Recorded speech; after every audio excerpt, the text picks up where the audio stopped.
Name's Greg Meyer. I live here in Indianapolis on the far east side, about 9 miles east of Indianapolis here, which is still considered Indianapolis. I got into this world 7 years ago. I lost my sight because tumors on my optic nerves. And so that put me in the disability world officially because I got diabetes for 27 years and epilepsy for 15. But since those are considered controllable, I wasn't.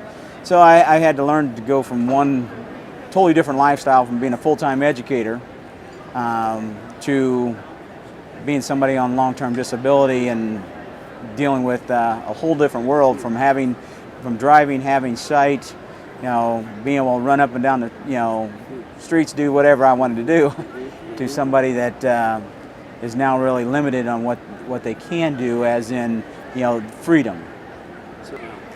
And so I survived brain surgery and 35 radiation treatments, and I'm where I'm at today. How I got into the ADA world, luckily Rick Edwards, who is the ADA steering committee chairman, was a good friend. Actually, I used to be his newspaper carrier when I was rather young, and cut his grass. So I knew Rick way back when. So once he heard about my losing my sight, he stepped up to the plate and gave me a bunch of information. And I went through the Bosman Rehab Training Center here in Indianapolis, and learned a little bit about about the ADA through them. But I learned more through Rick, and then also a lot with self-education. And learning about ADA, what it is one thing. Learning about what the nuts and bolts are is another. And I still feel like I don't know it. So I just ignoring. You just got to do what you got to do to make things happen. And I still volunteer a couple days a week at a local middle school and elementary, spending time. The buildings are close enough where I can walk back and forth. And so I used to be a math educator, and so I tutor math there. And then the other hours I have in the day are spent time with being an advocate, whether it's for helping people with fill out Social Security paperwork, dealing with that, helping parents with IEPs, advocating for myself, whatever it may be. When the little man needs the help, I'm willing to roll my sleeves up, and that's sort of my full-time job now. Currently, I'm working on a project here in the state of Indiana, and dealing with, because as you know, right now technology is something that's we're all using. Well, with the satellite voting, and with the early voting, and also with absentee voting and the early and satellite, that's all changing. That's taken on a whole new face and a whole new dimension, where more and more people like the early voting situations because it's more convenient. They can vote on Saturdays, they can go vote when they want.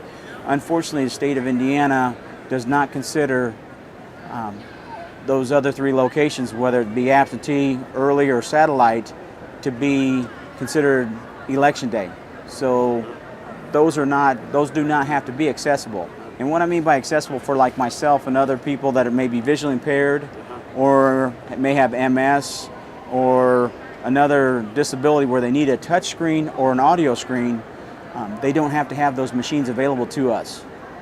And so I've been working for about the last year, almost 2 years now, on trying to get legislation and trying to get that changed here in the state of Indiana. Each county has its own ADA issues to deal with, whether it's a brand new business that may not be accessible with ramps, or an older business that has modified part of their building, but not everything. Say they didn't modify the restrooms, but they modified the doorways, and they think now they're accessible. Well, as soon as you start to renovate a building, you need to make it ADA accessible, so you're not grandfathered in. Case in point, our State House, up until just 4 years ago, probably 3-4 years ago, did not have signage, braille and tactile signs. on the restrooms and on all the permanent offices, like the governor's office and attorney generals and other offices like that. I